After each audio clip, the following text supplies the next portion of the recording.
good evening, everyone. I know that, so can we all rise up on our feet? This is going to be something very, very interesting. First of all, for everyone that is in this room, I want you to understand that it was not the publicity of this event that kept you seated there. There's something that you still want to hear, and that's why you've stayed here to this very moment. Now, I wrote a lot of things in my notes. Everybody that has climbed on this stage has said something that has touched or impacted you. Yes or yes? Yes or yes? But guess what? I give you 2 years from now. The difference between the people who sat here, snapped selfies, took pictures, wrote notes, and forgot, and the people who will come back and their lives would have transformed, guess what they did differently? They applied what they heard, right? So I want you to celebrate yourselves again with a rousing ovation for staying to this point. I want to celebrate you. I have 5 minutes and I'm going to share this. Please have your seats. I was privileged to work with the Wema Bank team at the Hackaholics. If all of you that know about Hackaholics by Wema Bank, can you raise your hands? Out of over 60,000 young people who have created solutions, startups, technology products, things that exist, there was a competition that was had all over the country in Nigeria, and it led to just about 25 of them being picked from different sectors. There was a young lady who lost her mom at a very young age due to breast cancer. And because of that pain, she created a product that was able to use technology to detect early traces of breast cancer. There's another man who lives possibly in the village, nowhere to be found. And because he studied electrical engineering, he was able to create electricity using waste product from cassava water.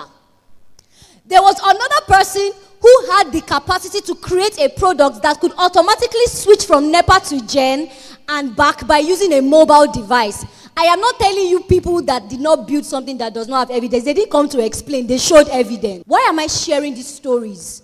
Inside every single person sitting on this chair, there is something inside you that can generate wealth. Is it possible for you to have intelligence and have wisdom, but you can still be broke? Yes or no? Beautiful answer. Let me tell you why. Because no matter how much you know, if you do not create something tangible that can be exchanged for value, you will never get any form of reward or value from it when it comes to monetary things. Am I speaking your mind? So that means we have a very fast-growing population of young people.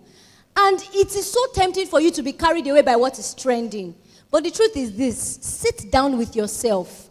Give yourself time. Dedicate yourself to endless seasons and cycles of learning.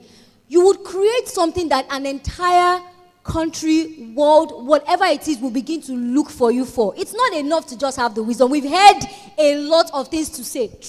Trust me, there is nothing I'm going to tell you today that you have not heard. But let me tell you what will differentiate you between now and the next 2 years. It is those that applied what they've taught. Ladies and gentlemen, I want to welcome you to your future. This is the first of the rest of the days of your life. And I want you to understand this. Everything that you have heard today, you need to apply. The difference between a successful person and somebody who simply wishes to be successful is that they put one foot at the front of the other every single day. I can share stories and stories and stories, but we are not here for stories. We are here to round off. So, ladies and gentlemen, I want you to celebrate yourselves by rising up, and I want you to celebrate the gift that you are, because it is not easy to be here from morning to this time, taking care of your mind and feeding your mind and your soul. I want to say a very big thank you. I came in all the way from Lagos, and I'm so glad that I did.